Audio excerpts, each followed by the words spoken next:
Nathan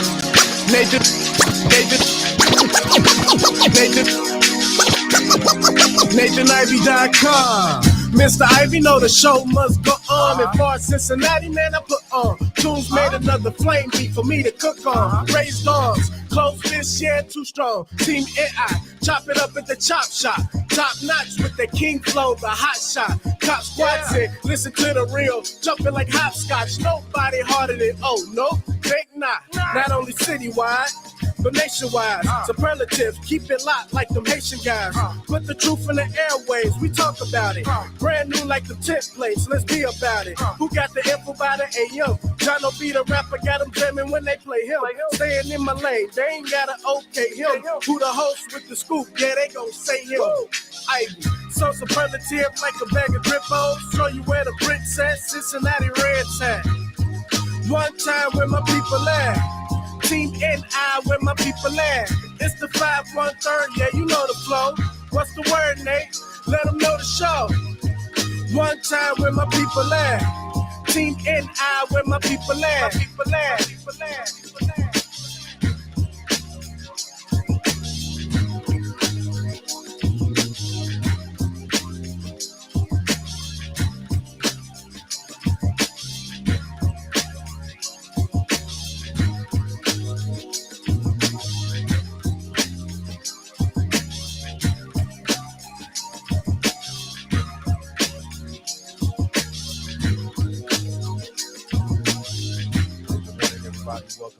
Welcome back. Great to be with you. Now, I'll be upfront with you folks, and you know over the last couple of weeks that I've been inconsistent with the time of the show, and I hope that at the end of this year, as we go into 2022, that I can get back to that consistency. But I just feel the need to explain a little bit. Like, there's a bunch of stuff going on. I mean, my mother passing away before Thanksgiving has definitely had an impact, which I felt like after we buried her. And then on a personal level, dealing with some personal issues and just life in general. But just to give you some explanation, which I feel like I owe my audience because you helped make this show what it is. On today's show, you've got me until about 9 a.m. this morning. I know that's not our usual time, but it is what it is this morning. And I appreciate your patience and your grace in that matter. This is a lot of heavy stuff going on right now that's weighing heavy on your boy. And I just can't speak about it, but which is very unusual for me. I'm really, this show for me is like a stream of consciousness. Whatever I feel, I say. But there's some things, of course, as you mature, you realize you can't put everything out there. It just wouldn't be appropriate. So just know that your boy is just dealing with life. And, these things shall pass. But I still remain committed to what we're doing here and what we're going to do in 2022 and beyond. So I just want to make sure I said that. So, like I said, it's a bunch of stuff going on right now. Some things that, I can speak about and some things I cannot. So just give me some prayers and some grace and all that good stuff as we navigate these things called life. And I'll tell you, man, life is something else, boy. It's something else. It is something else. And in this lifetime, you do not get what you deserve. You get what you get. You do not get what you deserve in this life. You get what you get. And you have to make the best out of it in some cases. But that's a sidebar. I might circle back around because I like to talk about these life issues. These are like evergreen topics that no matter who you are or where you are, it can touch upon you. I think that what I just said, a lot of people might have felt at some point in their life. I ain't no different. And like I told you, I keep it real with you as much as I can because, this show is not just a catharsis for the city, the county, and the nation, but it's a catharsis for me as well, right? This is a therapy on some levels where I can just kind of speak honestly about what's going on with me.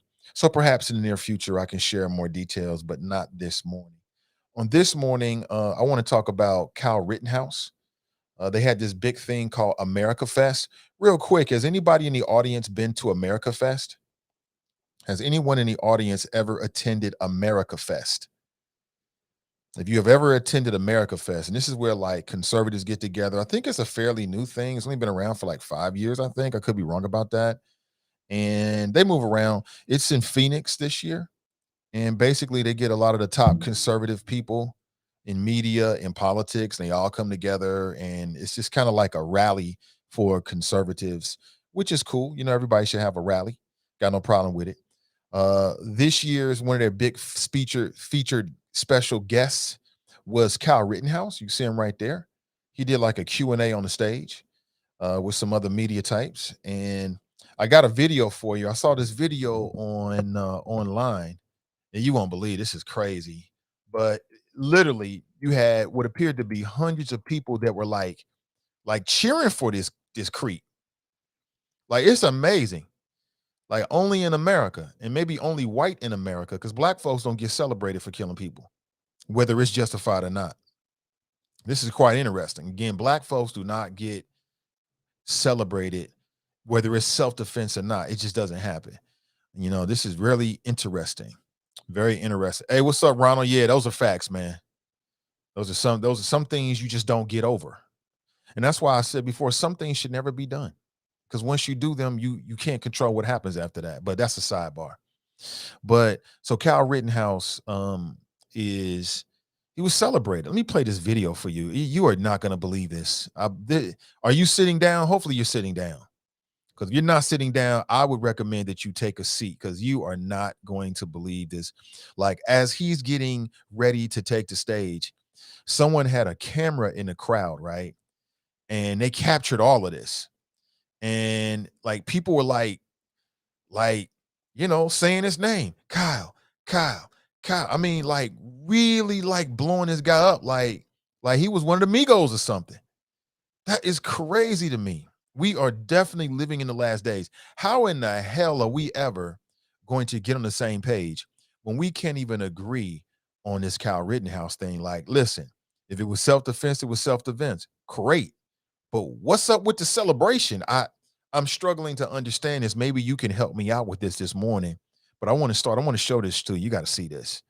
This is straight from the land of cray cray. This is amazing to me. It's about a minute long, so about 60 seconds. Check this out, and then I'll be with you on the other side. You got to see this, family. This is crazy right here. Check this out. Rotate.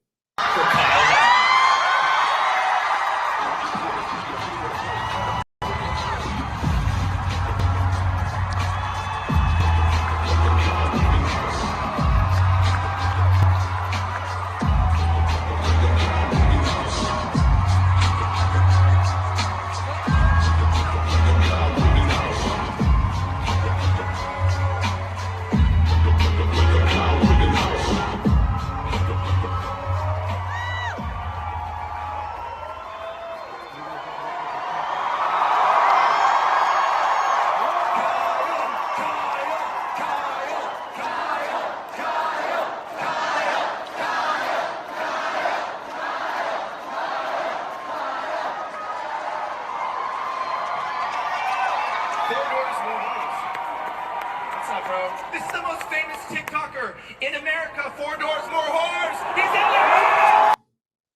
there. Did you see that crazy crap? Did you see that? Kyle. They were like bigging him up like he was like some big time star or something. What does that say about our culture when you got a segment of it that's celebrating a man because he got 2 bodies? Isn't this a tragedy? Like, 2 people lost their lives. Kyle Rittenhouse himself has said that it was a mistake for him to go to Kenosha. You think? You think so, Kyle? Of course it was. But what does that say about our culture? How are we going to deal with the big, complicated issues that we face in this country when you got a segment of the country that's celebrating this babyface killer? It's quite amazing to me. Like, if you're a family member and he's a part of your family, yeah, you're going to be happy because he's coming home. He's not going to jail. It's just amazing to me. I read some of the comments that he made, and basically he's talking like he had to go through some ordeal because he had to go through the legal process. He's like, yeah, what I had to go through facing life in prison, it was really bad. I'm like, that's called the legal system. You killed 2 people. Chances are, if you kill 2 people, even in self-defense, there's going to be a trial. There's going to be charges. You're going to have to get a lawyer. That's called the legal system. But somehow in the mind of Kyle Rittenhouse and his supporters, the legal system and the media was out to get him. You killed 2 people. You were underage.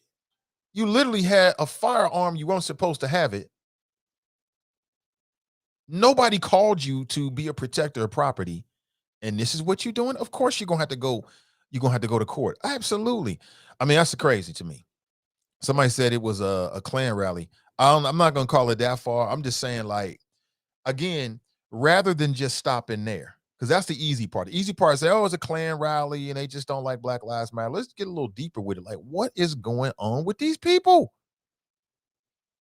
What in the hell is going on? This is the craziest. Let me play this one more time. What is that song they're playing? I know that ain't Snoop. I know that's not Snoop. Look at this.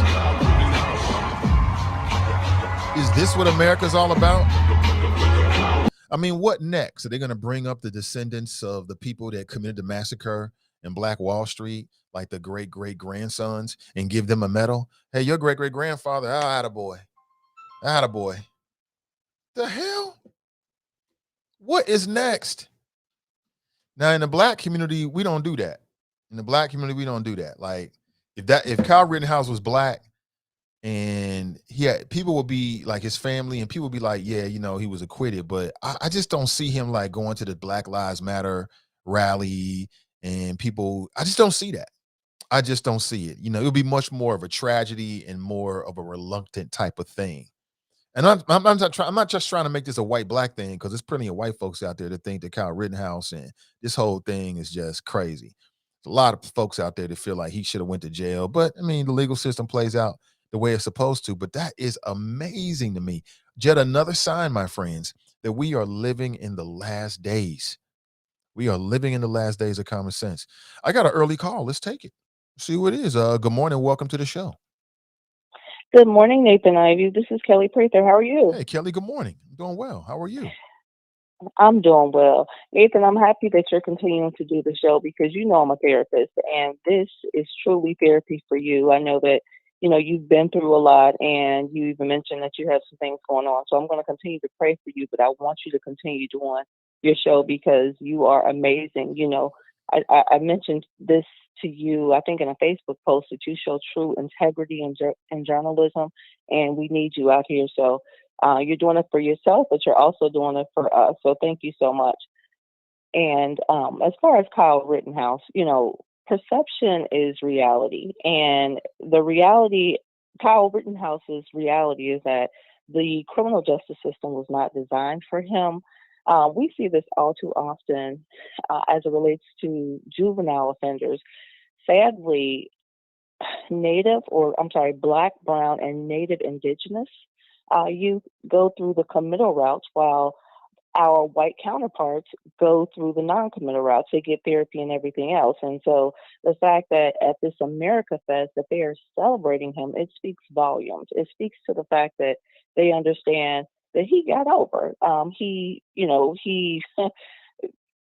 got the privilege that he as himself, and I know you said you don't want to make this a racial issue, but he as himself got through this tumultuous legal system, whereas a young Black boy who commits a gun related crime and don't even have to have a body, you mentioned that Kyle has two bodies. They don't even have, a young Black person don't even have to kill someone, but they can get as much as like 20 years for not even murdering someone. And so it just shows that we definitely have a long way to go as far as bridging the divide. And you are absolutely positively right. Kyle Rittenhouse should not be celebrated, but it speaks volumes. It sends a message that they don't even have to talk about the racial divides, but it speaks to the fact that we have a long way to go in the United States. And so, I saw the video that you posted on Facebook, and I'm appalled, but it is what it is. This is where we live, and we must continue to fight to change that narrative because it's just wrong on so many levels. But again, I'm going to continue to pray for you. I want you and your family to have some happy, try to make the best of these holidays and continue doing all that you're doing, Nathan. I appreciate you. I appreciate you too. Thank you for the kind words. That's Kelly Prather, everybody. You're welcome. and I hope she has a great morning. Appreciate her. Yeah, man. Yeah, man. Kyle Rittenhouse is being celebrated, like whole productions and shit. I'm like, what the hell? We doing that now? Something's not right. Something's not right. Something's not right. But before we get too deep into the show, I want to remind you that our friends at Renew Community Church, they do a live stream series. They do a live stream series every Sunday at 11:45 a.m. You can tap in on Facebook at Cincy Renew, that's CINCI Renew, or on YouTube at Renew Community Church live stream. Is it too late to turn your life around before 2022? Question mark. Learn how to turn your spiritual, health, mental, money, and relationship life around so you can succeed in 2022. That's this Sunday at 11:45 a.m. So tap into Etna on Straight Talk at 10, and then boom, come back at 11:45 and make sure you check out Renew Community Church. Charlie Winburn will be leading a discussion. Again, you can tap in on Facebook at Cincy Renew, CINCI. Let's go back to the phones. Good morning. Welcome to the show. Hey, good morning, comrade. What's up? Good morning. Black Russia. Yes, sir. How you doing? I'm doing great. Welcome. Thank you.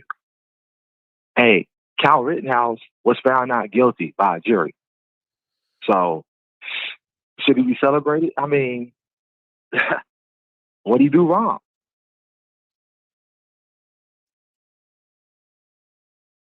That's not rhetorical. What you mean? What did he do wrong?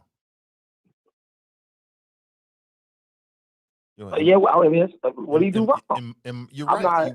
He was found not guilty by a jury. Now we already know American courtrooms are corrupt. We know that. Innocent people go to jail and guilty people go free all the time, right?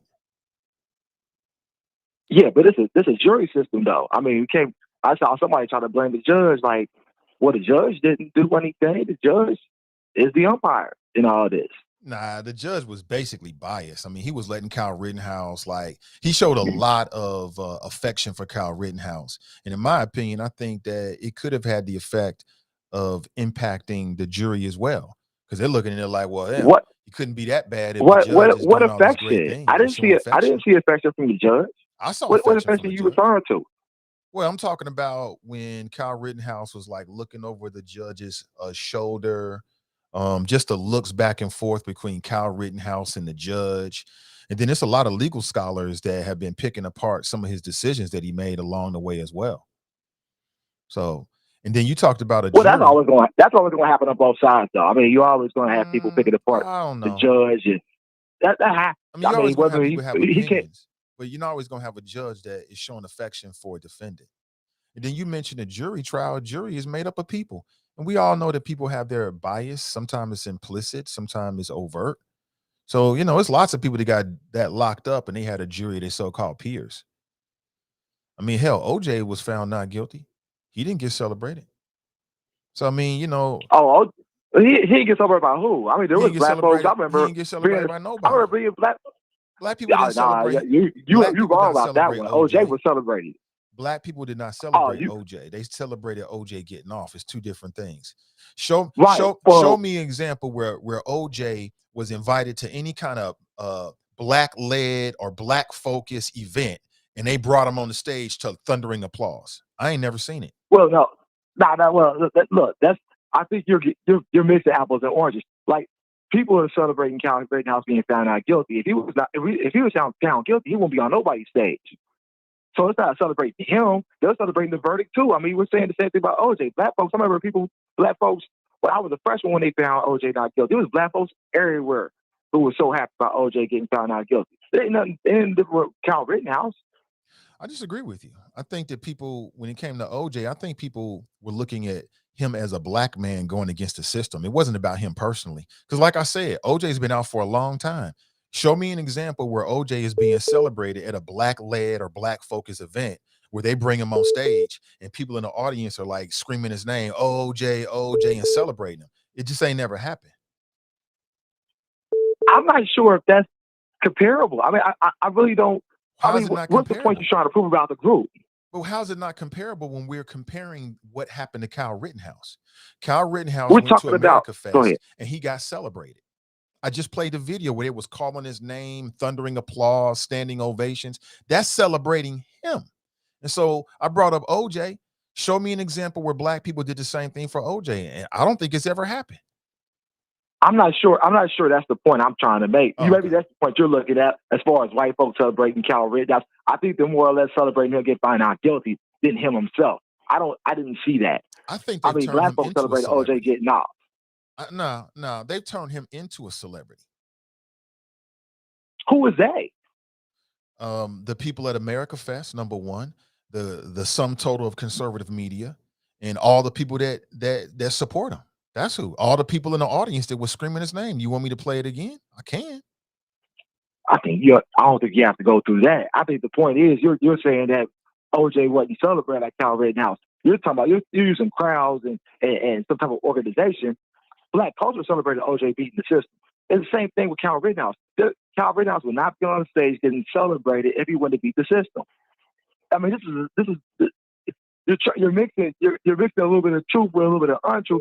Like, this is the same thing. It's just on a bigger scale. Okay, we can disagree on that. I disagree with Oh you. yeah, for sure. Yeah, I don't think that OJ was ever celebrated. I think that he, as a black man, beating the system is what people celebrated, because black people still had a very complicated relationship with OJ because they knew that OJ had turned his back on the black community. He was living his whole white life, and as soon as he got in trouble, he came running back with the black stuff. And I think the majority of black people were aware of that. With Kyle Rittenhouse, it appears to me that he himself is being celebrated himself. I watched him on a podcast. They brought him on here like he was some kind of Nobel Prize winner, like he had did something big. And I think it's sick, quite honestly. But again, we can always agree to disagree. No question. Now look, I got to ask you something. This is important. How can you let Kelly Prather off the hook when she calls in and not ask about her case? People want to know. What case? She got a big case. What case? Them PPP loans. I've already asked her about the PPP. I asked her as soon as it happened. We already had this conversation. Where was you at? One of the questions she's asked is whether she's going to trial or not. I mean, I can ask her that, but when this whole PPP thing happened, she came on the show. She was on the line for about 10, 15 minutes, and we talked all about it as soon as it happened. I get that, but the case is progressing towards either she going to go to trial or she going to cop a plea. People want to know what she going to do. I mean, if you had anybody else on there with this type of thing over their head, you would not stop asking about the progression. Well, she calling about Kyle Rittenhouse about how the system's unjust. Is she trying to poison the jury? What's she doing? So let me get this straight. She's dealing with legal proceedings. Do you think that she's really going to answer that question as she gets ready to either cop a plea or go to trial? Or would that be something that her and her lawyers keep to themselves until they decide to deal with it and put it out there? I seen people out here with federal cases saying they going to trial. People who cop pleas. I mean, as it's progressing, like, what's she going to do? I just think that's news, bro. That's newsworthy. Well, ask her then. Put it in the chop shop. I'm not a journalist, bro. I'm not into that. This is what you do. You're curious about it. You should ask her. You should put it in the chop shop. I never even thought about it. I did. Maybe it's something to consider. I never even thought about it. Did she respond to you? No, she ain't gonna respond to me. She's not gonna respond to that question. You got her on air. Why would she? I don't know. Why would she? I've read media reports from people who got federal cases going on saying they ain't going to take their stuff to trial. Man, I'm just saying, what's up with her? And she's a public figure too. She done ran for all types of offices. I mean, is you going to trial or not? I think you're being a bit unfair. That's a worthy question. Let's look at your boy Jeff Pastor. Jeff Pastor didn't answer no questions until he got ready to. He was out of the media until he decided that he wanted to put it out there. So why would it be any different for Kelly Prather or anybody else? He ain't calling your show. She is. It don't matter. I mean, I could just as easily reach out and ask him a question just like I can ask her if she called in. But what I'm telling you is I think that people in that situation, they're not going to really say a whole lot about what their legal strategy is going to be until it's time for them to say it in front of the judge or the lawyers or the prosecutors. That's been my experience. So I think you want me to ask a reports question that we saying both know the otherwise. answer to. I ain't gonna talk about it until she decides to put it out there. We already know what the answer is gonna be. No, we don't know. That's the thing. No, I think we got a pretty good understanding. I would be willing to bet that she's not going to talk about what her legal strategy is going to be until she decides to actually execute her legal strategy. Because that's what we've seen for everybody else with cases. Who comes Well, on the everybody else radio and talks about what they're going calling to do in a shows though. case before they actually put it out there inside the case? Nobody does that. Everybody ain't talking to everybody ain't calling on talk shows either. I mean, they're not doing that. I was just saying, if you don't call in, I mean, she's a public figure, or she wanted to be. I get it. I'm just saying, like, you got opportunity, bro. You got to take the shot, bro. No, you can't right be like Russell Westbrook and out here breaking. I get it. You're right in your feelings in terms of you're curious about it, but we'll find out. We'll find out. All right, comrade. You take it easy. Yeah, take it easy. I mean, who does that? I tried to reach out to a bunch of folks, man. They dealing with legal stuff. They're not gonna talk about that stuff. It wouldn't be smart to come on the radio and talk about their legal strategy before it's time for them to actually employ or to deploy the legal strategy. Nobody's gonna do that. The hell, that'd be stupid as hell. So why ask a question where I already know the answer? I ain't talking about it yet. And then we already talked about this, quite honestly. She already answered that question. She told us what she was going to do. I remember it very clearly. Very clearly. Okay. Hold on one second. I was just receiving a call from Alicia Reese, and she's got an update about the budget, the county budget that she wants to share with us. So hopefully we can get her to call back in. Black Rusher was on the line there for a second. So he says that O.J. Simpson was celebrated. I don't think he was celebrated. I think that the fact that a black man beat the system was what people were celebrating. I ain't seen O.J. O.J. ain't invited to the damn party. O.J.'s not coming to the picnic, to the barbecue at all. I ain't seen that. I have not seen that. Let's go back to the phones. Good morning. Welcome to the show. Good morning, and happy holiday season to everyone. Nathan, thanks for letting me come on. I just wanted to try to keep people updated as much as possible. We just passed a $1 billion budget. The county budget is an annual budget, unlike some of the other governments I've been in at the state and the city, where you have a multi-year budget. We pass our budget yearly. And so I wanted to just highlight some things, because this budget is certainly different than we probably have seen in county budgets before, because many times we didn't even know the county budget was happening, and not when we didn't know what to really ask for. So I wanted to share with everyone, this is my first county budget, and I'll be approaching my 1 year in office on January the 2nd. So I wanted to kind of share a few things. First, I wanted to let people know that just some stats from what we've done so far with the 513 relief bus, which is something that I pushed for early on beginning of this year. And it wasn't easy. And there's been some, it wasn't easy to get it. Wasn't easy to get it moving. Wasn't easy to get the staffing for it. It has been an ongoing battle, but one that has been successful and helpful. We've to date given out $15 million in rental assistance. We have seen 4,300 people, and we've gone to 79 locations countywide in 28 zip codes. For small businesses, we've given out $6.35 million. We allotted $4 million, and had the event where businesses, we had a small business release day that I hosted with the Urban League. And after that, we had an increase of people that applied and knew about it and were eligible. So we allotted from $4 million, we allotted $11 million, the largest ever in the history of the county for small business grants. And so far, $6.35 million has been given out to over 700 businesses. And I've seen some barbershops on there. I've seen some some restaurants on there, African American restaurants, etc. So that money is going out. We created a one-stop portal called 513 Release. That was the first thing. We had 15 different websites. I said, hold it. We need one portal. And that portal for the bus, over 212,000 visits on that page and 92,000 unique visitors. So we're putting some pieces in place that's moving in the right direction. As it relates to this $1 billion budget, which is an interesting process, I've been at the city and I've been at the state, and usually you have line items. The county budget, they give you buckets.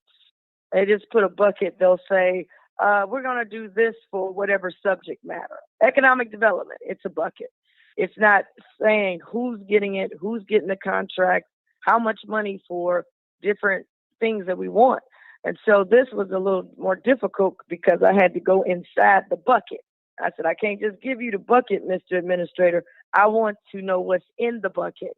And so we had to do everything from getting, what is the organizational chart? I asked for that. They said, oh, you want that? I said, yes. I'd like to know what the people in the organizational chart are making. They said, you want that? I said, yes. This was very weird. I said, I want to know everyone who's getting a consulting contract under the preview of our board. And they said, oh, and they had to send me 3-4 emails because they couldn't find it. I said, now this is very strange. So there's some changes that we're going to be making in the upcoming year now that I know what this budget process is. But there are some things that I wanted in here that were added, and I'm just going to highlight some of them. Number one, we're putting $40 million toward affordable housing. So there's going to be a plan that we've got to put together on how we implement that. Out of the $40 million, though, I said, listen, we got people who got homes right now, who own homes now, who need help. So we took $5 million and we have for a homeowner program. Now, in the program, I want to highlight what we do. Number one, if you're behind in your mortgage, and you have to meet the criteria, obviously, because this is all COVID CARES money, some of it. And so if you are behind in your mortgage, if you own a home and you need help with gas and electric and water, now you're eligible. Before you were not eligible because we only had a rental program. And we just announced, I have been asking for since May, can we help people with their back property taxes that were hit by COVID? And they kept stringing me out saying, we got to wait for the U.S. Department of Treasury. We got to wait. Well, we just had a press conference on Monday with Jill Schiller, the treasurer, the county treasurer, and we are moving forward with this pot of money can also be helpful for people who are delinquent in their taxes. So that's one major program right now, which is huge for homeowners. We will continue our rental program that we still have, what we've already given out $15 million, and we still have more money for that. And we also help with utilities, et cetera. In addition to that, homeowners, when we passed the levy for the stadiums back in the 90s, there was a promise made that the homeowners would get a 30% rebate on their taxes. Now, this has to be voted on each year based on what our money is looking like. Well, this year, we have 8% more in sales tax that has come in. We have 19% of our budget for our rainy day fund, if you will. We usually like to keep it at about 14%. So we're talking $91 million in sales tax, about $61 million in our reserves. We're over the limit. We have the money. Why would we not honor the 30%? The administration came back and recommended 10%. We researched it. I challenged it, introduced a resolution, and the first time in, I believe, a decade, and I think this has only been done maybe twice, 30% rebate will be coming on your taxes for your property tax for your homes. So you'll get a 30% rebate off of your taxes. Now, this is important because the auditor has come out and they had to do assessments, and a lot of these assessments went higher. So your next tax bill is going to be through the roof. So we definitely should be able to help you out, and the 30% rebate, which is huge. We'll be able to hopefully help at least a little bit with you. And at the same time, we got the $5 million fund if you need help with paying it. So we have a home program, which I'm very proud of. In this budget, also, we have never had a small business office, never, in Hamilton County. And so we will have for the first time Hamilton County Office of Small Business. And our goal is, how do we become number one for small businesses to move here? With that, we're bringing in another $4 million for grants for small businesses and a $300,000 grant program for storefront businesses. So different municipalities that have storefronts, they can offer some relief to people who are renting or attract people to the storefronts. And so that's going to be huge. In addition, our youth, I've been talking about the CCY model when I was running, and I'm looking at, we don't have any report on what are we doing for the youth. So we will have a youth employment and development office that will work on trying to put something together similar to a CCY model.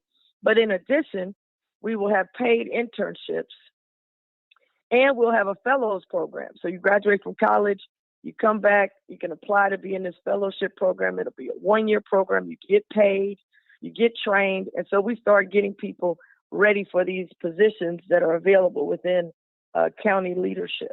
And that's going to be new. I think we'll be the only county in the state of Ohio that has it. The state has one for state government, but not for county government. So I'm very excited about that. The Black Music Walk of Fame, I wanted to give everybody an update on that. This is not an easy project because this is a development project. So we had put money aside to develop it. It'll be on the banks, and the first African-American, something with the name Black on it, on the banks. It'll be permanent. It's not a mural. It's not just a ceremony to induct people. This is going to be a first class. I want it to be first class, interactive park. We brought some people in from Disney World. I told them, give me Disney World. They brought a retiree in from Disney World. We brought in an African-American architectural firm to help with the integration. But let me say that what makes it difficult is, number one, what I found out, they said, you won't believe this. Do you know on the banks that there are people down there, there's companies down there with lifetime contracts? Lifetime contracts. I want to repeat that. And I found this out by being involved with trying to get this Black Music Walk of Fame going. So Messer Construction has a lifetime contract. When you say lifetime, Alicia, do you mean like life, or just like 20 years, 25 years? It says until we fully develop the banks. And it takes forever to fully develop it. And they now talk about a facelift to it, right? So now, that's a life. I asked them, I said, is this forever and ever and ever? You could go to my page, Alicia Reese for County Commissioner. You can watch it for yourself. I asked them, do you mean forever and ever and ever? They said, yes, until we finish the bank. And then, that never gets finished because they start over with they're talking about a facelift already. So I said, well, wait a minute. And then, do you know the architect has a lifetime contract? Never heard of this in my life. So again, when they said building it, they said, these people have lifetime contracts. Now the cost is going up. So when they came back, we had put money for the Walk of Fame. They come back and say, cost has gone up. You got lifetime contracts, so you got to go with these folks. You don't have no choice. It's lifetime. And by the way, all your money been spent up on concrete and building a undergird for the garage. I said, wait a minute. We voted for a Black Music Walk of Fame. They said, well, it's going to be more. So anyway, the Black Music Walk of Fame, I came back and said, listen, we're going to do it. And this time, I'm going to earmark those dollars where the top part, which is the Black Music Walk of Fame, the interactive part, which is the Black Music Walk of Fame, we're going to earmark that to the side. So you cannot touch it. And so now the Black Music Walk of Fame will be fully funded. It's the least expensive project on the banks. Every project is 50 million plus, 30 million plus, and goes up. We spent out over $1 billion on the banks, close to $2 billion, and we haven't been included. The Black Music Walk of Fame, I was able to get in the budget $19 million to complete this project. And we are on them on this timeline to get it done by the music festival. This is a tourism interactive on the banks, but it'll be permanent to honor the legacy and the work and the impact of Black music. And we don't have that nowhere in Hamilton County in a permanent way. And it's going to be interactive. It's going to be phenomenal. And even with that, I still had to raise private money. I'm still raising for other elements, the stars and all that comes privately. And I was able to get Procter & Gamble to be our first sponsor. And the ceremony, mark your dates, it will be July 23rd of next year. And I'm raising money for the induction ceremony now. But I wanted to tell you that in this budget, we've got $19 million to complete an interactive, state-of-the-art Black Music Walk of Fame. And I really pushed them, and they were able to bring in now an African-American subcontractor that's going to do all the interactive part, D&K Architects. But again, this has not been an easy process. I had to get the land transferred from the city to the county. That took months.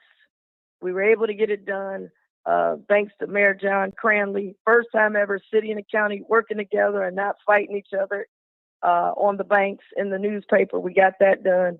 And so the other thing we were able to do is get a partnership with the airport that I didn't have to come up with any funding, but we had to negotiate. We now are at the International CVG Airport. Please, when you're flying, go to baggage claim. You'll see us. You can't miss us. And see the display. That's historic, has never been done before at CVG International Airport.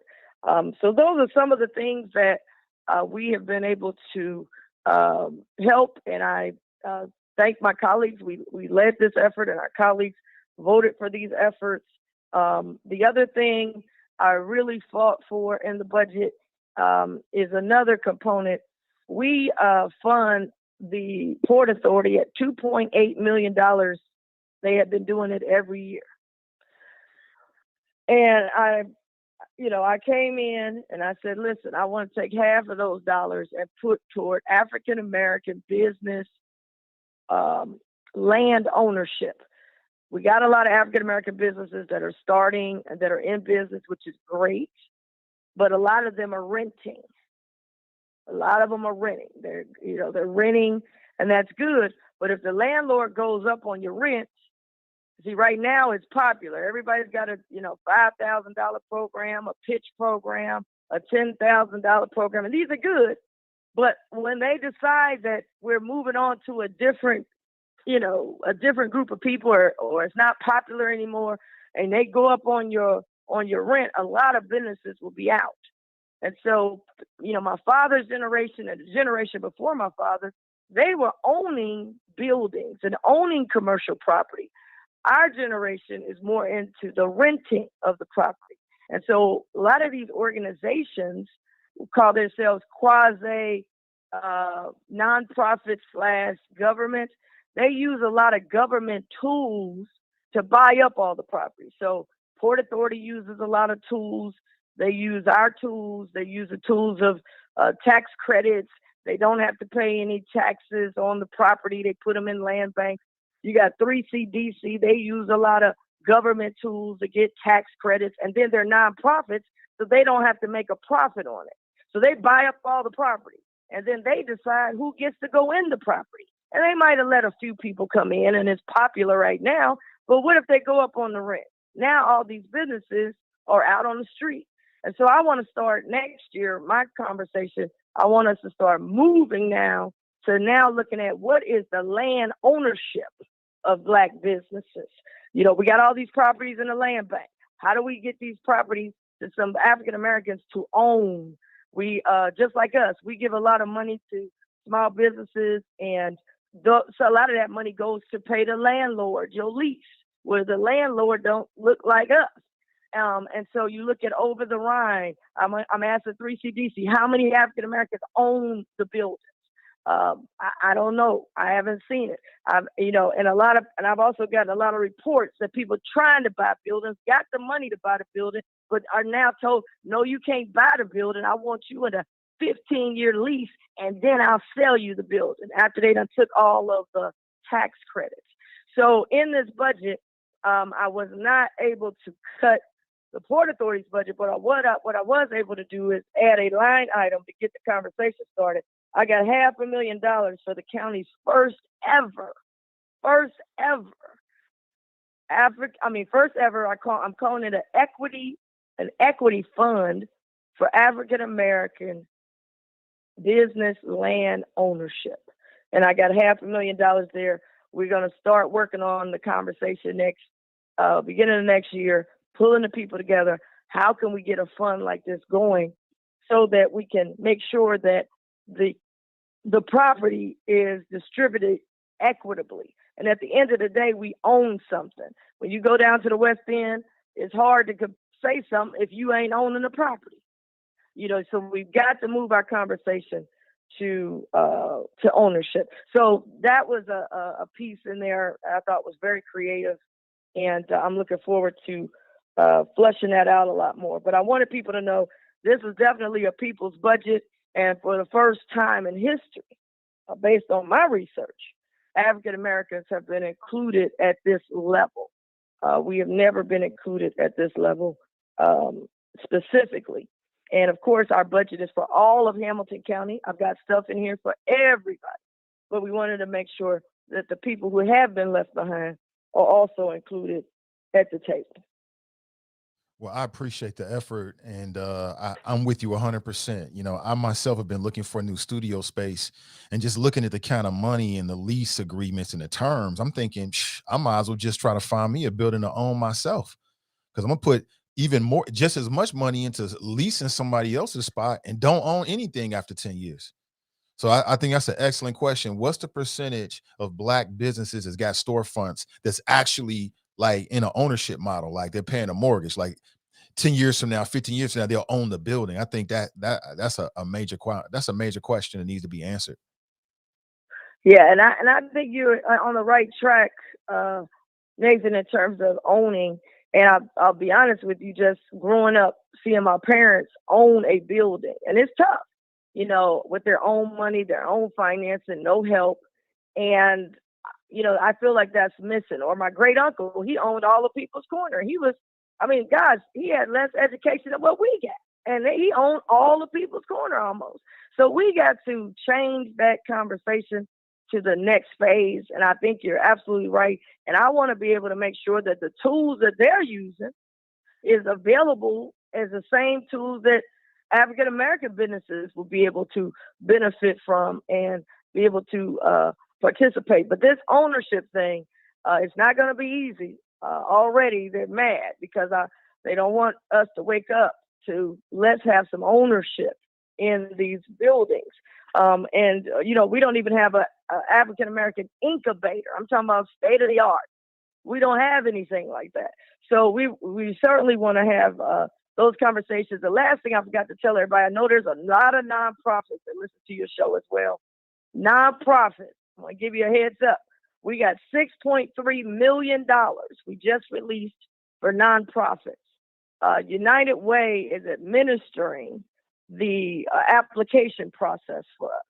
But we have told them directly that we want to see some grassroots nonprofits be able to have access to these dollars. Now, these dollars, obviously, you got to be doing something to help with COVID. They got a criteria. But I don't want you not to know about it. December 30th, and I didn't pick this date. December 30th is the day of the application.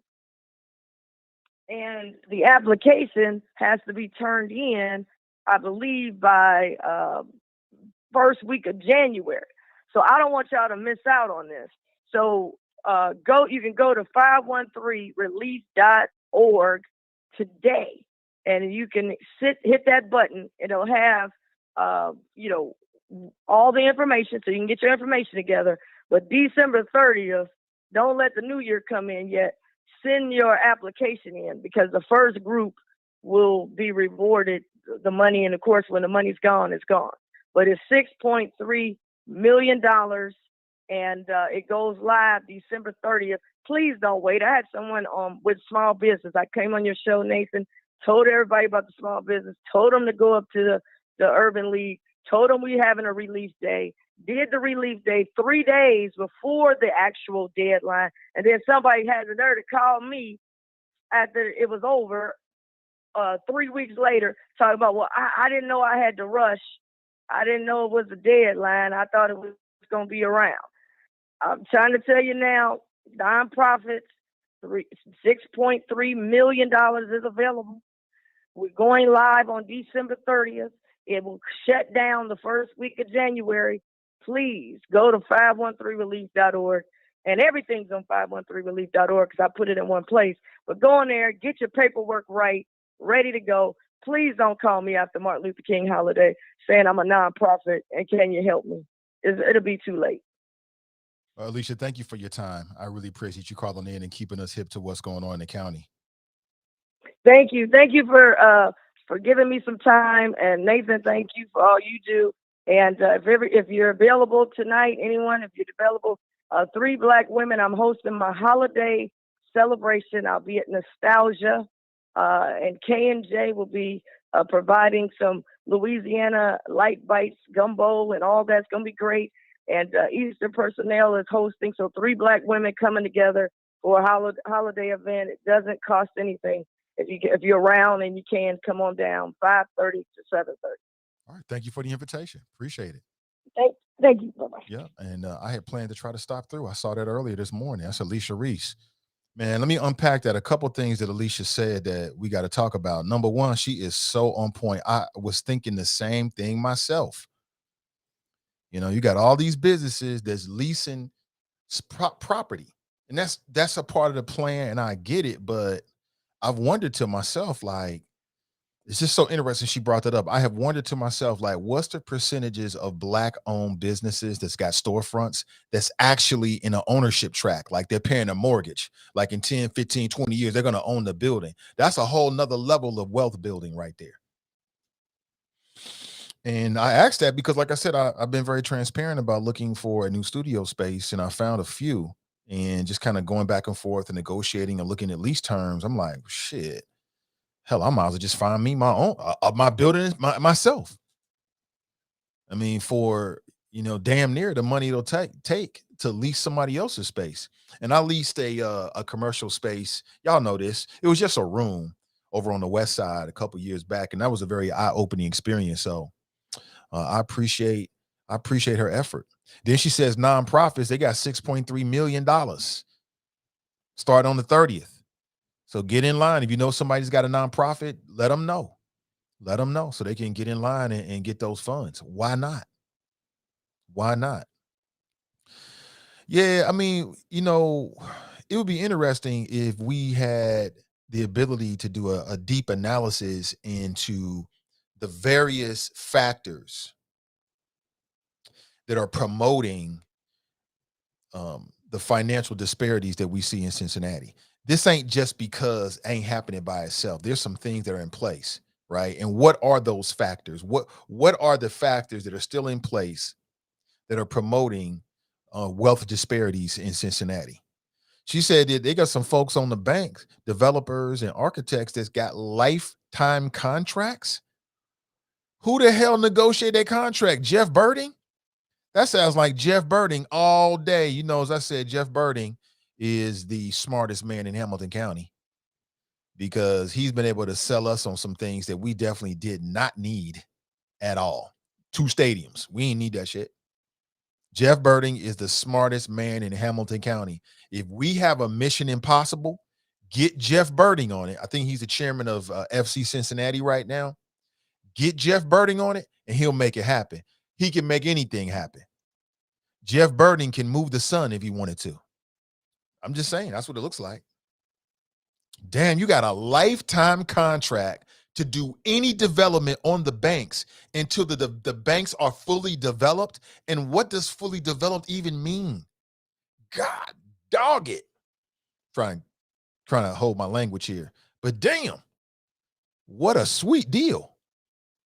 Damn, so where they do deals like that at? Where you can get a lifetime deal? Gosh. I wonder if they're black-owned firms. Do any black-owned firms have lifetime deals with the county? I'd like to know. A lifetime deal? Talk about squashing competition. What? No wonder we got wealth disparities in Cincinnati. You got folks out here with lifetime deals to do development. And we talking about multi-million-dollar projects. It must be nice. Damn it. It must be nice. Wow. That is amazing to me.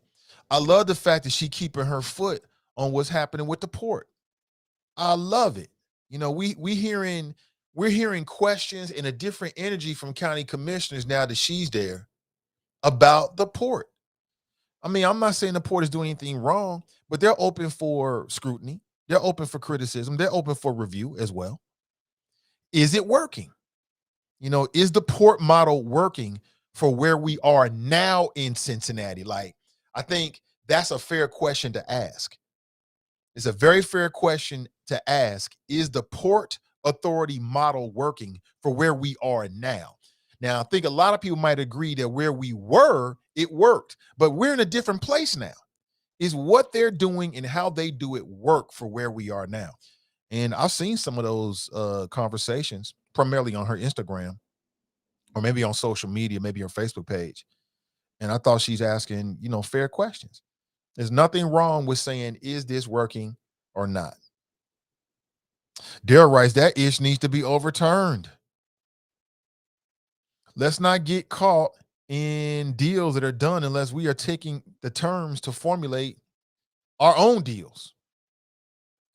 Brent writes, that lifetime deal sounds like communism and socialism that conservatives just hate when they project it at somebody else. Dang, you got a lifetime deal? Man, I want to stand in that line. Let me be in the lifetime deal line. Lifetime? Like, wow. Damn, that is amazing, man. Some people got it good in the city. That's all I can say. Some people is living good. They are living their best lives in Cincinnati. Other people, just trying to get by. Just trying to get by. Our friends over at Renew Community Church, they don't want you just to get by. They want you to thrive. They want you to live your best life. They do a live stream series that you can tap into every Sunday at 11:45 a.m. On Facebook, tap in at Cincy Renew, CINCI Renew. On YouTube, Renew Community Church live stream. Is it too late to turn your life around before 2022? You might be thinking, wait a minute, Nate. 2022, today is the 22nd of December. We only got about 10 days left. You're right about that. But it's never too late. Learn how to turn your spiritual, health, mental, money, and relationship life around so you can succeed in 2022. Tap in this Sunday at 11:45 a.m. But what's your take on what Sis had to say? That is quite interesting. Lifetime deals? She said they're talking about, you know, doing something at the county level so that Black-owned businesses can not just lease the properties, but they can own the properties. Loving that. I am loving that. Good morning to you. 513-873-7134. Let's move on here. Let's move on. This is not good news because, you know, I'm all about Black love. All about Black love. But it looks like one of my favorite Hollywood Black couples are breaking up. You know what I'm talking about? When a man files for divorce from a woman, that means a couple things. That means that there was probably some infidelity, or things just got to the point where he just has to roll. You know what I'm saying? Because it takes a lot for a man to get married. You know what I'm saying?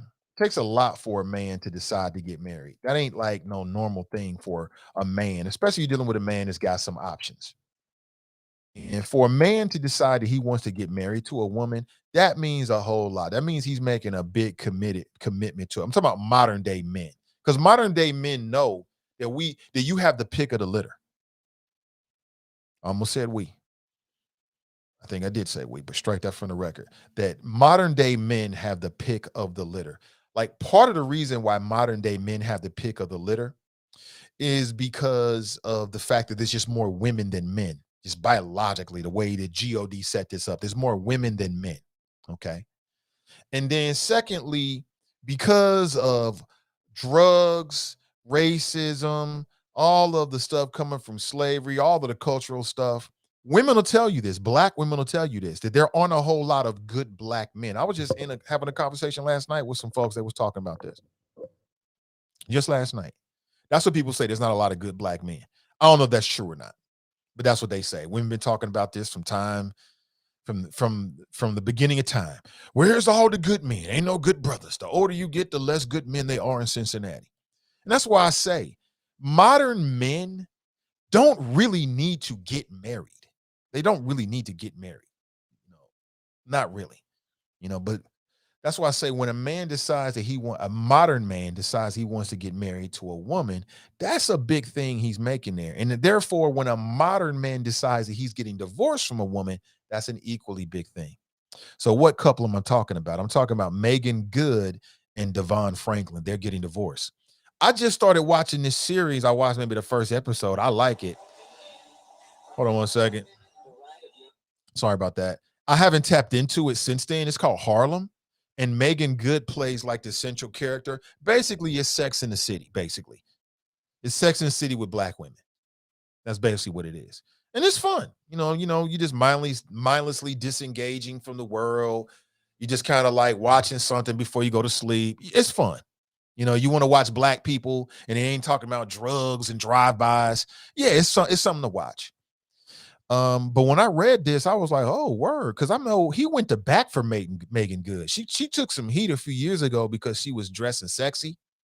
She's dressing real sexy. And he went to bat for her. He's like, no, don't come for my woman. Don't come for her. And I saw the YouTube videos where he was like, nah, you ain't going to do that. Not while I'm here. I'm talking about Megan. And I didn't know she was like the first lady of a church dressing sexy. The first lady of a church dressing real sexy. But the difference is that she's a Hollywood star actress type. So dressing sexy is a part of the job. You know what I'm saying? But I read this morning that citing irreconcilable differences that he actually filed for divorce against her. That tells me one of two things. Either Megan Good is cray-cray or there's some infidelity there. You know what I'm saying? Those are the things that would make a black man, a modern day black man, divorce his wife. I'm just saying. That's just me. It would be different if she filed for divorce, but she did not. They put out a statement, and the statement is just like it was in their relationship. They're keeping everything clean. Nobody's throwing any dirt, no mud. They said, look, our love will endure. We just won't be married, which is a very nice statement to put out. But it just goes to underscore how difficult it is to be married. I think it's more difficult to be married today than any other time in human history. And I think what makes it so much more difficult is social media, quite honestly. Social media gives you access in a way that without it, you wouldn't have. And, for those that are tempted, the temptations are right before you. I mean, it's just so easy to slide in a DM and just to see. It's just so easy. It's just so easy to go on social media and put your feelings there and then get responses and feel validated. I don't know. I mean, I'm just spitballing here, but I'm not happy to see this. I like them as a couple. I mean, I'm all about pro love and pro marriage and pro black love and all that kind of stuff. So I wasn't happy to hear this, but hopefully, they'll find happiness apart from one another. But I wouldn't be surprised when I heard that he filed for divorce. Two things jumped in my mind, and I know my female listeners are not going to like it. Either one, she cray-cray, She got some issues. Because why would a black man leave Megan Good? I don't get it. I mean, she ain't bad on the eyes, and she making money as an entertainer. Why would you leave that? Unless you're forced to leave it. You know, she got some problems. She's a bad wife. And or there was some infidelity on her part. Those are the things that would make a modern day black man leave a situation like that. Because from the outside looking in, Sean writes, Megan Good might belong to the street. She might. You never know. Again, I don't have anything to back this up other than just me spitballing. I don't have any evidence. I could be dead wrong. But as a man, I'm thinking, why would you leave a situation like that? Now, I know Tracy isn't going to like this, and she knows where I'm going. I said the same thing when Kendu left Mary J. Blige. I'm thinking to myself, wait a minute. You got a good thing going on here, bro. You're married to Mary J. Blige. Y'all don't have no kids together. She's accepted your children. You're her manager, and she's making $2-3 million a year singing her old hits and going to award ceremonies. Sounds like a good life to me. Why would you leave that situation? And that's when I concluded that she must have been a bad wife. Where you at, Tracy? I know she don't like that. Nat writes, Jerica about to let you have it, Nate. She can try. Maurice writes, right, Nate. Megan is gorgeous, has money, and a lovely body. Right. She got all this going for her. And she in the church, so she got that good girl thing going on. And he filed for divorce. Either she's a bad wife and or there was some infidelity on her part. I guarantee, I won't say guarantee. I take that back. Strike that from the record. I wouldn't be surprised if the story comes out and we find that. Tone writes, the leak is that he wanted children and she did not. Is that right? Okay, you're going to blow my little theory straight out the water, huh? I sunk your battleship, huh? Okay. He wanted children and she did not. If that's the case, this Negro has lost his damn mind and he's crazy. If that's the case, Tony, he has lost his ever-loving mind. Are you crazy? You're gonna leave that because she don't want to have children? Are you losing it? Oh, my dear Lord. Hopefully that's not true. Akeem writes, why Megan gotta be cray-cray? Now you know her husband isn't in love with a Nigerian like Jussie Smollett likes masturbating with Nigerians. What in the... What? Tracy writes, they are not even divorced. This could all be a publicity stunt for her show. I don't think this is a publicity stunt for this show. Why would they do that? That's a bit extreme. You're going to get all personal and open up yourself for critiques and observations just to get a few more points for ratings? I don't. And the show is popular. The Harlem show is doing well. I mean, it looks like they'll probably do a second season. So I don't know. You could be right. I can't say anybody's wrong because we all spitballing here. But Jesse writes, it happened to Jenny Mai. That's what she says anyway. That's what she said. Drop writes, Megan Good / Halle Berry cray crew. So you think this is a Mr. Jackson stunt? Whatever happened to Mr. Jackson? Is he still doing his YouTube channel? Hold on, let me look up real quick. I know he was big on that, man, doing his videos from the car. What's his first name? Michael Jackson or something like that. What's his first name? Derek Jackson. Derek Jackson. Yeah. Let me check it out. I'm on his YouTube channel right now. He's still streaming, but them views ain't what they used to be. Yeah, man. Oh, snap. 10 months ago, he was at 242, 188, 85, 123K. 3 days ago, he was at 3.3 views. So it looks like his female audience may have taken it out on him and say, you know what, screw that guy. I'm not taking no damn advice from him anymore. I'm not going to take any advice from him anymore. He's a damn cheater. I don't know. I'm just spitballing. I don't have to be right. I could be completely wrong.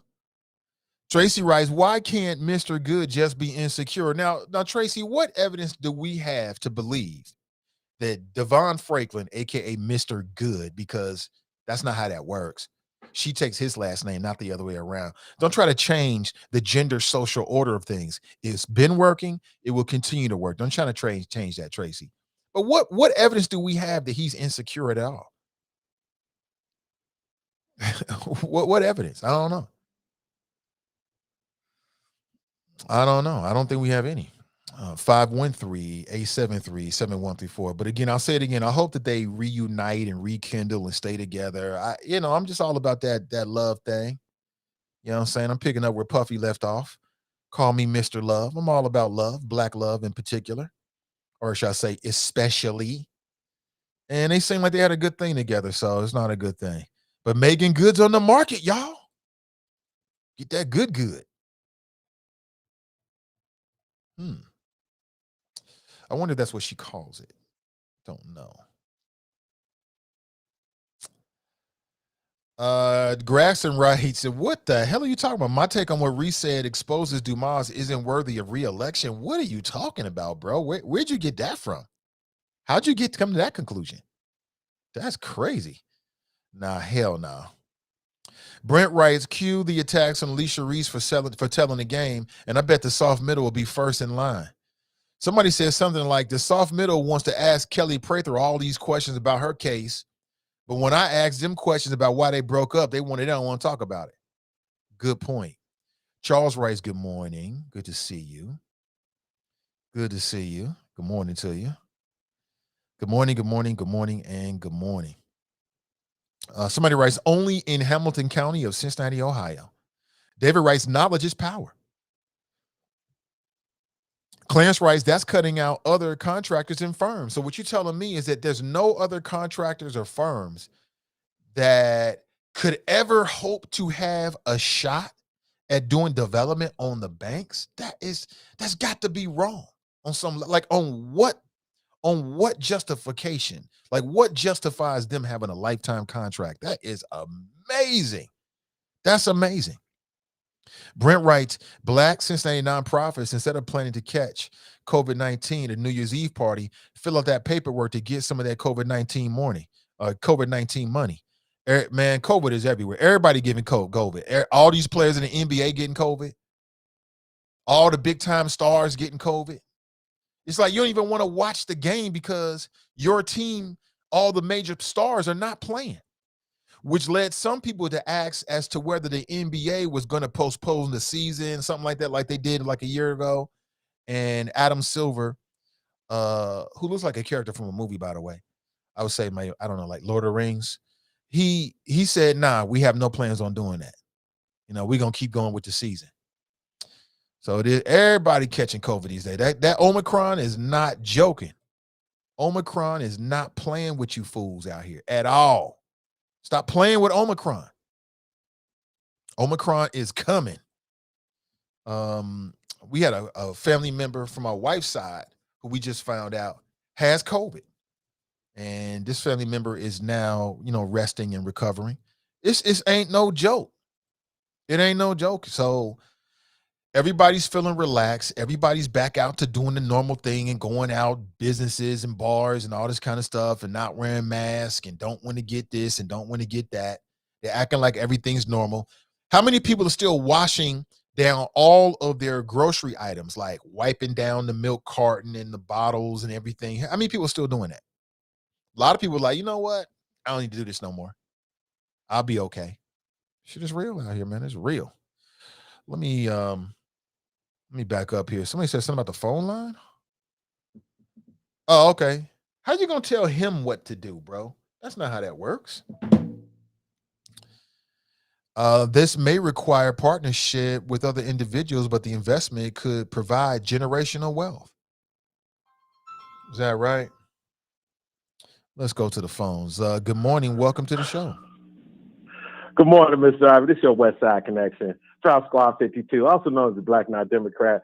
And I'm only calling in so I won't get fined because there's a big mouth dude in the chop shop who has a couple of names: Glenn William Washington, Politically Patty, the Overseer, Mr. Cleophas. Where you at, bro? It's time to get out of the stable. I'm calling you out. So that's all I got, Nate. I'm going to see if Glenn got the balls to call in. Hold on, Drop. I think we lost you, bro. Hold on 1 second, man. Hold on. I think we lost Drop. He hung up. Something happened with the phone line, but I think he's Gucci now. Good morning to you. So he only called in to call out. That don't work, bro. Glenn don't care about you calling nobody out.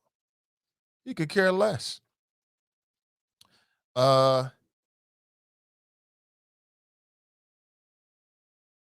Charlie Kirk is a new racist neo-Nazi conservative who invited Kyle Rittenhouse. Where are the black conservatives? Where is Michael Hoover? Yeah, Mike, you know, here's the new celebrity. His name is Kyle Rittenhouse. There he is right there. Look at him. What would I look like celebrating this dude? Like,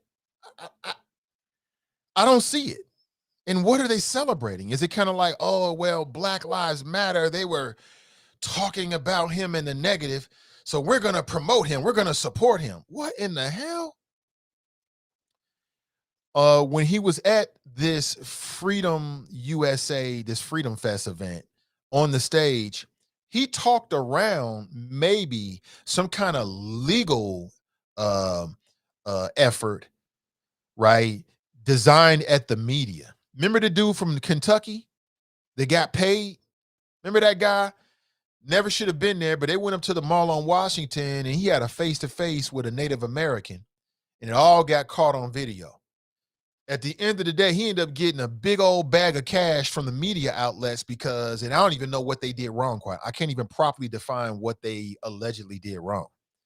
And you might see the same thing happen with Kyle Rittenhouse. He might get paid out of all of this.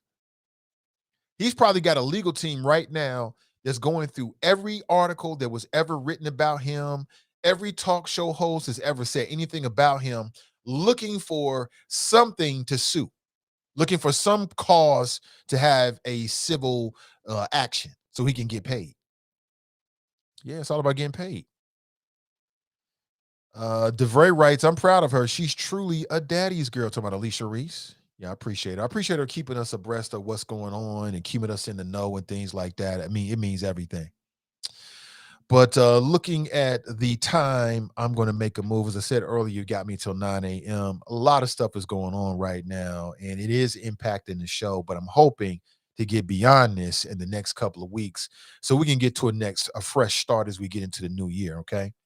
Later on today, the Cincinnati NAACP is planning on doing a live stream, their podcast, later this afternoon. So make sure you check them out. When you see it go up, you see a notification. Hit that play button, hit that like button, hit that share button so we can help grow their audience. And also, before we roll out, let's not forget that our friends over at Renew Community Church, they have a live stream series every Sunday at 11:45 a.m. This week's topic, is it too late to turn your life around before 2022? Yeah, you got about 10 days. Yeah. Learn how to turn your spiritual, health, mental, money, and relationship life around so you can succeed in 2022. And with that, my friends, I'll leave you with a little bit of Christmas music because I'm into Christmas. You know, I'm all into that. Not really. But again, it's the holidays. So again, I want to be as festive as everybody else. Have an excellent rest of your day, family. I'll catch up with you tomorrow morning, bright and early. We'll chop it up on people, politics, and pleasure. Until next time, I'm Nathan Ivey, and I'm out.